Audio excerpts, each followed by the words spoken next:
Hola, joven, buenas tardes, ¿cómo está? Señor, ¿Cómo está? ¿Bien? sí, señor.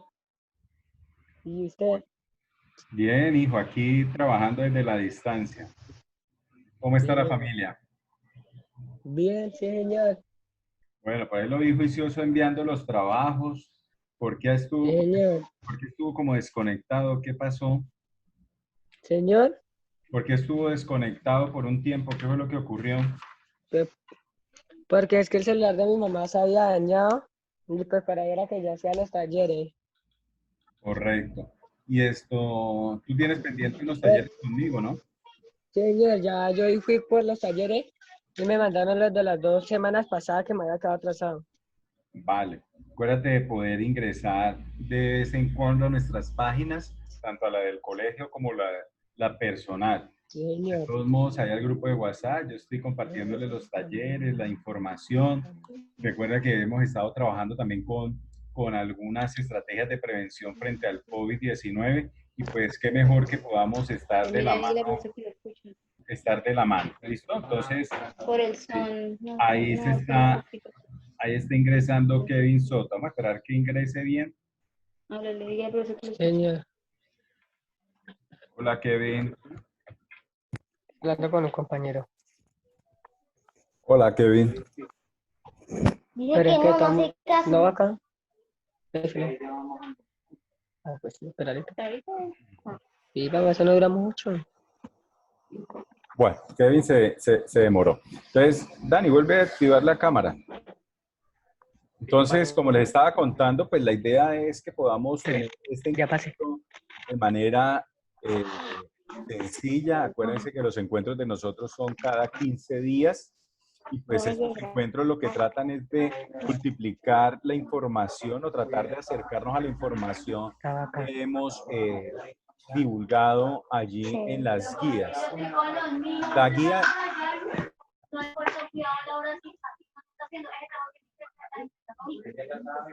la guía y el taller que hemos enviado, hemos tratado de que sean muy sencillas, entonces voy a trabajar la de ciencias naturales. Esto, Dani, si quieres, quita el audio. Deja la cámara, pero desactiva el audio. Bueno, ellos. Listo, muy bien. Entonces, la guía que tiene que ver con biología, pues traté de enfocarla en un tema que vale la importancia en estos momentos de pandemia. Sin embargo, el objetivo es fundamentar las características de las interacciones más comunes en la naturaleza. Cómo se pueden producir, pero además qué o cómo actúan sobre los organismos. Entonces, cuando hablamos nosotros de cómo interactúan los seres vivos, pues hay que enfocar unas cosas valiosas. Por ejemplo, cómo se van a alimentar, cómo se van a reproducir, cómo van a ellos a intercambiar la información, por ejemplo, para poder decir que allí tienen la presa. Y fuera de eso, pues tendrán que utilizar el olfato, tendrán que utilizar las destrezas de sus garras, utilizar su cuerpo, utilizar muchas habilidades al respecto. Pero todo eso nos permite también acercarnos a unos conceptos claves. Uno, que es la especie. Dos, que es la población. Y tres, la comunidad. Entonces, cuando hablamos de especie, tenemos que hablar que son grupos de individuos con características físicas y de comportamiento muy similares, es decir, que hacen parte de algo similar y pueden reproducirse entre ellos. Cuando son especies diferentes, es decir, por ejemplo, miremos la torcaza, miremos las águilas, son dos especies diferentes. Ay, pero son aves. No, son dos poblaciones de especies diferentes, hacen parte de una estructura taxonómica como son las aves, pero las especies tienen esa condición, tienen características similares y se pueden reproducir entre sí. Ah, bueno, y la descendencia, es decir, las crías que van a nacer, esas pueden generar hijos, es decir, van a ser fértiles. Claro, hasta ahí, ¿cierto? Eso significan las especies. Y cuando hablamos nosotros de la población, ¿qué es la población? Entonces vamos a agrupar los individuos de la misma especie que comparten un lugar geográfico en un tiempo determinado, ¿vale? Entonces, por ejemplo, podemos hablar de las poblaciones de los leones. Hay leones que están en una región del África, en varios ambientes de África. Entonces, hay varias poblaciones de leones, pero hacen parte de la misma especie. Hay poblaciones de hienas. Entonces, hay un conjunto de animales que están organizados de acuerdo a sus especies, pero están ubicados geográficamente en cierto lugar. Y la comunidad, pues ya es el conjunto de la integración de varias poblaciones de diferentes especies. Entonces, vemos, por ejemplo, que la comunidad en el África, pues, hombre, en esas sabanas como llamadas comunidad, van a estar varias poblaciones, entonces poblaciones de leones, poblaciones de elefantes, poblaciones de hienas, poblaciones de búfalos, poblaciones de canguros, bueno, de todos estos animales que están allí. Pero estos niveles de organización son exclusivos para poder identificar entonces qué, pues van a identificar algunas condiciones propias, ya sean de manera positiva y ya sean de manera negativa. ¿Listo? Entonces, esas interacciones pueden estar desempeñadas para a favor, pueden estar desempeñadas en contra, pero también pueden tener algo neutral, neutral. Entonces, en el chat de aquí de esta presentación, una pregunta, Kevin, ¿tú ya estás ahí? Hola, Kevin. Sí, señor. Kevin, mantén la cámara activa. El sonido sí desactivado, pero la cámara activa, ¿vale? Entonces, Bueno, señor. gracias, tío. En el chat de aquí de Zoom, por favor, van a escribir 2 ejemplos de especie. Busquen el chat allí. Entonces, yo aquí les estoy escribiendo. Escribir 2 grupos de especies en Colombia. Y una segunda pregunta, ¿cómo estas especies pueden llegar a perjudicar otras especies? Entonces, por favor, escriben las respuestas en el chat para poder yo calificarles. ¿Ya vieron el chat? Dani, ubícate en el chat, hijo. Y lo mismo Kevin, busquen en el chat.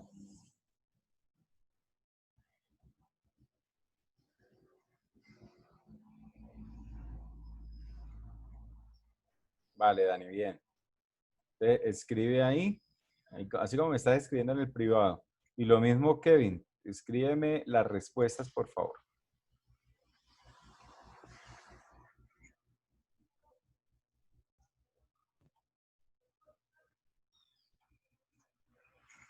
Son 2 formas de interactuar, 2 formas de cómo concentrarse las especies, cómo las podemos encontrar. Ellas en este momento tan amenazadas que viven.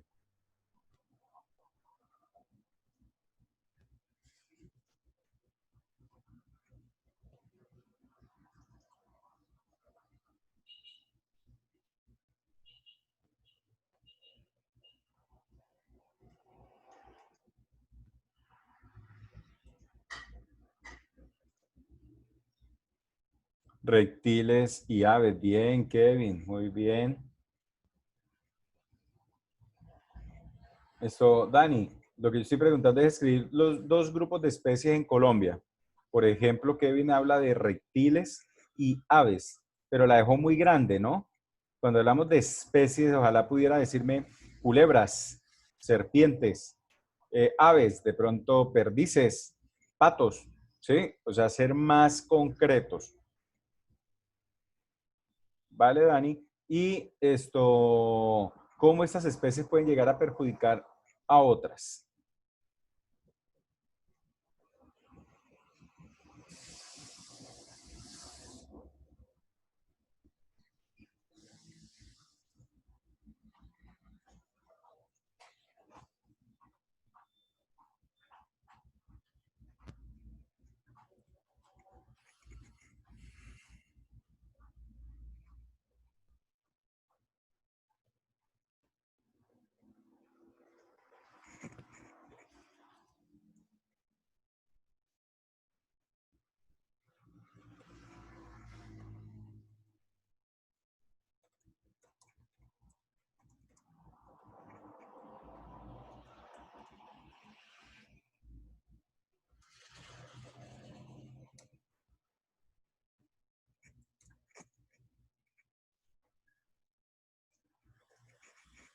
Ujú. Bueno, ¿cómo pueden perjudicarlas? Porque se alimentarán de ellas, se alimentarán también, recuerden que se pueden alimentar de las crías, entonces van a perjudicar el desarrollo de ellas, van a impedir el normal desarrollo y evolución como tal. Listo, muy bien, Dan.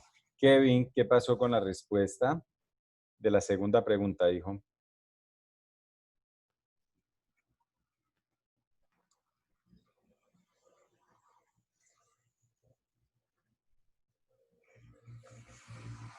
Importante entender que todas las especies pues tienen comportamientos distintos. Muchos se parecen, pero pues siempre tratan de tener mm, una identidad propia. Tratan de mantener una identidad que los hace diferentes a los otros.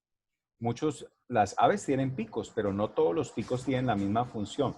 ¿Cuál es la función de los picos? Pues la función de los picos muchas veces, unos para descarbar, otros para desgarrar, otros para trepar, otros solamente para frutas, otros son nectarios, ¿cierto? Entonces, otros son para guardar sus alimentos, transporte, bueno, hay muchas funciones, pero a pesar de que tienen pico, ellas tienen funciones muy dispersas, ¿listo? Claro, los reptiles consumen los alimentos de las aves. Hay reptiles, por ejemplo, hablemos del dragón de Komodo, que también puede ser perjudicial porque tienen una saliva que infecta. Ellos no son venenosos, pero nomás al morder a un búfalo, a una res, un rumiante que les fascina, le regalan una mordidita y resulta que salen detrás de ellos porque en algún momento van a caer de la infección, van a morir de la infección y allí es donde se aprovechan. Muy bien. Entonces, las aves consumen las crías de los reptiles también, claro, están ahí encima, por ejemplo, cuando están naciendo las tortuguitas, que son reptiles, hablemos, acuerden, de especies de tortugas, entonces apenas están las aves, las gaviotas y otros allí esperando a que salgan hacia el mar, porque el recorrido desde donde salen hacia el mar, eso es un recorrido gigantesco. Entonces, por supuesto que van a verse allí como presa fácil para estas aves. Entonces, dentro de estas interacciones, eso es lo que quería llegar a esos efectos positivos y negativos. Las interacciones biológicas, por ejemplo, vemos el mutualismo. El mutualismo es un tipo de interacción que se caracteriza porque los dos organismos son beneficiados. Es decir, que uno se alimenta del otro, perdón, se beneficia del otro, pero él no se va a afectar en nada. Los animales polinizadores, por ejemplo, una mariposita se alimenta de la flor, del néctar, unos colibríes, las abejas van y se alimentan del néctar. Por supuesto que está alimentando lo que produce la flor, lo que produce la planta, pero la planta no se está perjudicando en nada, sino que se va a beneficiar porque va a haber un desarrollo como tal de esta especie, de especie en especie, de flor en flor, para lograr la polinización. ¿Listo? Hay otra interacción fuera del mutualismo que es la depredación. La depredación es una interacción donde hay un organismo que se beneficia. Solamente hay uno, y ese es llamado el depredador. Y quien no se beneficia, porque aquí, a diferencia del mutualismo, aquí uno se perjudica y el otro es el que se ha beneficiado. Y el que se perjudica, pues le conocemos con el nombre de presa. Entonces, ejemplos muy sencillos, por ejemplo, el murciélago que se alimenta de insectos, el zorro que está cazando al conejo, ¿sí? Y podemos tener muchos más ejemplos. Hay otro que es otra interacción que es la protocooperación.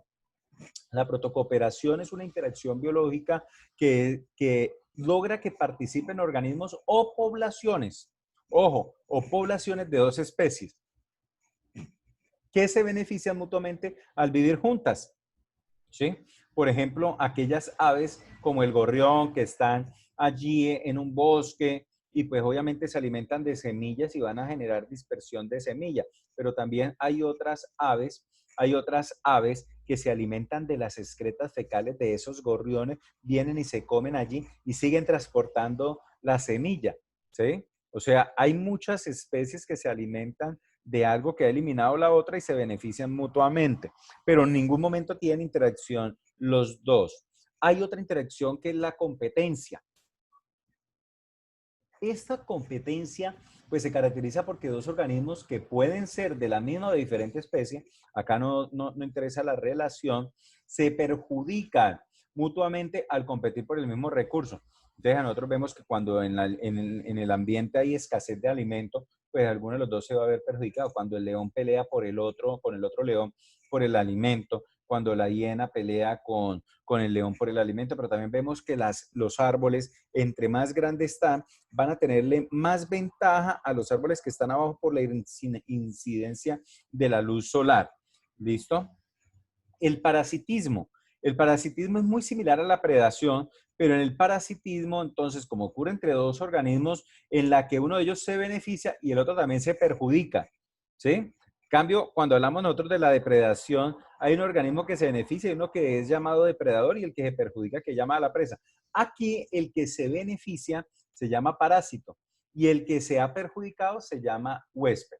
Entonces, por ejemplo, vemos la garrapata, vemos los piojos, eh, vemos los zancudos, los mosquitos que son chupadores de sangre, ¿sí o no? Bueno, de todas esas interacciones, una vez leídas, ustedes pueden analizar unas preguntas que están allí. Y por último, quiero hablar acerca de la electricidad en los animales. Acuérdense que los fenómenos que tenemos a nivel eléctrico no es exclusivo solamente de los seres humanos para transmitir impulsos nerviosos, como es el latido del corazón que ocurre en nuestro sistema nervioso, sino que en todo el mundo, en todos los ecosistemas, podemos ver, por ejemplo, las rayas. Esas rayas, aquellos animales tan grandes y hermosos que uno ve allí en los océanos, ellos son capaces de generar corrientes eléctricas que consiguen incluso poner miedos y temores a sus víctimas. Estamos hablando de mar abierto. Algunas especies, por ejemplo, de peces cartilaginosos, son capaces de enviar cantidades de voltaje, de electricidad por todo su cuerpo para hacer ver que es poderoso. Por ejemplo, nosotros vemos también a la famosa anguila. Los tiburones disponen de sensores eléctricos también que permiten que esos pulsos eléctricos puedan llegar a su sistema a partir de la detección de sus presas. Miren que cuando uno ve a toda esa gente que es berraca para ponerse a trabajar con tiburones, oiga, cogen a los tiburones y les hacen así, desde aquí, desde esta parte, y el tiburón pareciera que queda hipnotizado, queda como bobo ahí y lo voltea. ¿Por qué? Porque hay unos neurotransmisores que hacen parte de su sistema motor, de su sistema muscular y por supuesto que inhibe su funcionamiento. Las personas que hacen esos espectáculos con cocodrilos, con caimanes, ellos saben que alrededor de su trompa hay una cantidad también de transmisores nerviosos y miren lo curioso, también logran coger desde la parte de acá para poder como inhibir al animal. Entonces, esos animales que han tenido esas concentraciones de voltajes, de corriente eléctrica, pues tienen alguna funcionalidad, ¿no? Para cazar, para detectar, para también defenderse, para poder sobrevivir. Pero hay un animalito que a mí me gusta mucho y lo puse ahí en la guía, que son las luciérnagas. Ya generan luz y brillan en la oscuridad. Parece como si llevaran allí un bombillito prendido todo el rato en su abdomen, ¿cierto? Pero en realidad este fenómeno se debe a que hay una reacción química en el interior de ciertas células de la luciérnaga, ¿sí? Y intervienen ¿dónde? En la producción del oxígeno cuando se toma el aire y unas sustancias que tienen a nivel proteínico las luciérnagas. Y esa sustancia proteínica se llama luciferina. La luciferina incluso la extraen para hacer análisis e investigación. Y por supuesto a este procedimiento o a este fenómeno, llamémoslo así, se le llama bioluminiscencia. Pero ojo con esto, porque eso también ocurre en muchos animales como son las medusas. Hay muchos calamares que en las profundidades del océano utilizan esa bioluminiscencia para poder infundir miedo. ¿Listo, chicos? Entonces, la intención de este encuentro era precisamente poder hacer un resumen, hacer un recuento de estos dos temas, tanto de física como de biología, para que ustedes puedan focalizar esta temática. Yo no sé si ustedes la próxima vez que nos veamos, acuérdense que hoy es la última clase del segundo periodo, nos volvemos a encontrar para el tercer periodo, dentro de 15 días. Yo quiero preguntarles a ustedes si a ustedes les facilita más por Zoom o por Meet. Kevin. ¿O por Por cualquiera de Zoom, los profe. dos? ¿Por cualquiera se le facilita o por Zoom? Sí, por cualquiera de los dos. Ah, bueno, Dani me está diciendo que por Zoom, vale, no hay problema. ¿Sí? Porque es que muchos chicos me dicen, profe, es que como no tienen internet, ¿sí? Acuérdense que las condiciones ahorita es primero la vida, primero hay que preservar la condición de la protección de la vida y luego sí podemos hacer otras cosas, pero la parte académica en lo posible, pues no es dejarla a un lado, pero sí decirles a ustedes que por ahora, en el caso particular, hablando por el profesor Batero, yo siempre he pensado que primero es salvaguardar la vida y por eso yo he tratado de manifestarles desde que empezamos en este cuento de, yo no le llamo a esto virtualidad, sino no presencialidad, así la he llamado yo, no presencialidad. Entonces, primero la vida y ojalá desde las casas de ustedes se esté cultivando la prevención. En la página del colegio, en la página mía, estamos trabajando sobre prevención, estamos buscando la manera de que cada vez los índices de contagio disminuyan. Y la única forma de lograr esto es con el autocuidado, con la autodeterminación para de poder decidir en qué condiciones queremos trabajar, pero además de ello, buscando la manera para poder reencontrarnos en un futuro, porque pues para todo esto buscamos mirar que hay momentos inciertos y no sabemos cuándo vamos a volver a reencontrarnos, ¿vale? Entonces, me alegró saludar a Dani, me alegró saludar a Kevin, se cuidan mucho y un abrazo desde la distancia, por favor. Entonces, quedo atento a las guías. En el transcurso de la tarde les envío el link para que me envíen las guías. Cuénteme, Dani. Dani me va a preguntar, dice que una pregunta. Dani, si quiere activa la... Ah, que si vas perdiendo, Dani. Pues hermano, ¿qué le digo yo, hijo? La intención aquí es que podamos sacar esto adelante, ¿sí? Que podamos nosotros tener la posibilidad, ustedes tienen todavía la posibilidad de enviarme los trabajos. Yo sé que tú estás muy atrasado, pero has tenido la intención de entregarme los trabajos, ¿vale? Eso es positivo. Kevin, pues, ha enviado los trabajos, inclusive aquí estoy viendo, Soto, tú ya me enviaste los últimos, ¿cierto? Soto. No, ¿Cuál me envió usted? Porque yo acá tengo... los de esta semana. Sí. ¿Tú ya me enviaste los de esta semana? No se los he enviado, profe. Ah, pero me enviaste fue los pasados, taller Sí, 4. los del 17 de julio. Correcto, taller 4. Entonces, esto quedó pendiente, ¿vale? Y ya con lo que me enviaste, Dani, para culminar con tu pregunta, esto, ahí voy sumándole, ahí voy sumándole. Tranquilo que lo importante es que ustedes han encontrado o tienen voluntad. ¿Listo? Entonces, se cuidan mucho. Feliz tarde. Hasta luego, profe. Hasta luego. Chao, Dani. Dani. Vale, Dani, se cuida.